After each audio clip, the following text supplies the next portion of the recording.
Hi everyone. Answering the questions. Number one, in general, how much capacity do you think you have to listen to people whom you disagree with? I believe I have a high capacity to listen to people with whom I disagree with, but I feel like that now. It hasn't always been like that. Especially politically, I could get easily heated when hearing people defend their views, sadly, views that would infringe basic human rights.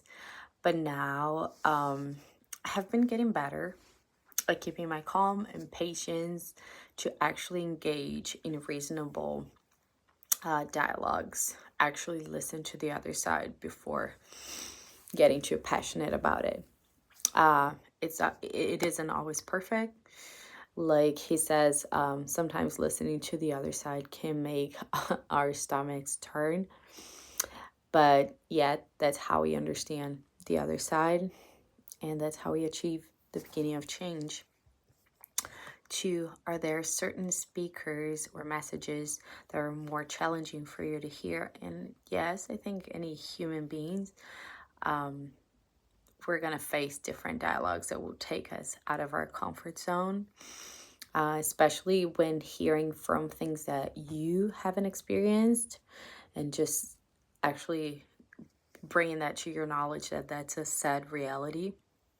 So hearing him talk about his mother's mental issues, how that affected their relationship, and the difficult decision he made about staying away from her, and all the ways he faced racism, had to challenge views around him, and etc. These are deeply challenging messages, not in a level of ignorance of the facts that these problems do exist, but in a way that you try to understand what he went through and how that shaped his life. What are some of the main points that Zachary made in support of listening to people from the other side? So even though he was taught to avoid involvement with other Black folks, his mom made this big change, this big difference in his life by encouraging him to see the world and challenges that Black people face. She taught him the importance of viewing issues for what they are and the political nuances of it.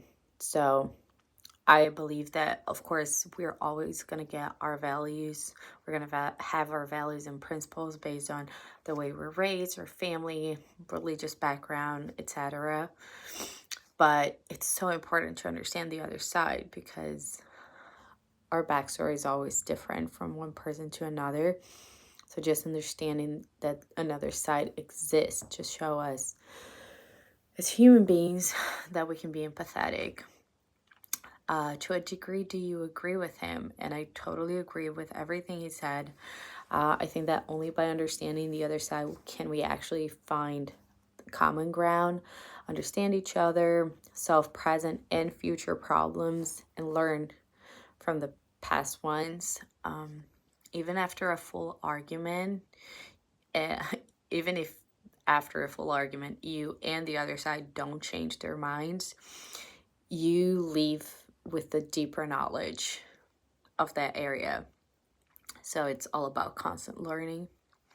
And number 5, did he persuade you at all?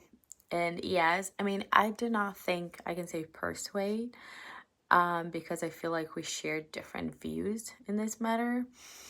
But it's always an uncomfortable reminder, but a very necessary one.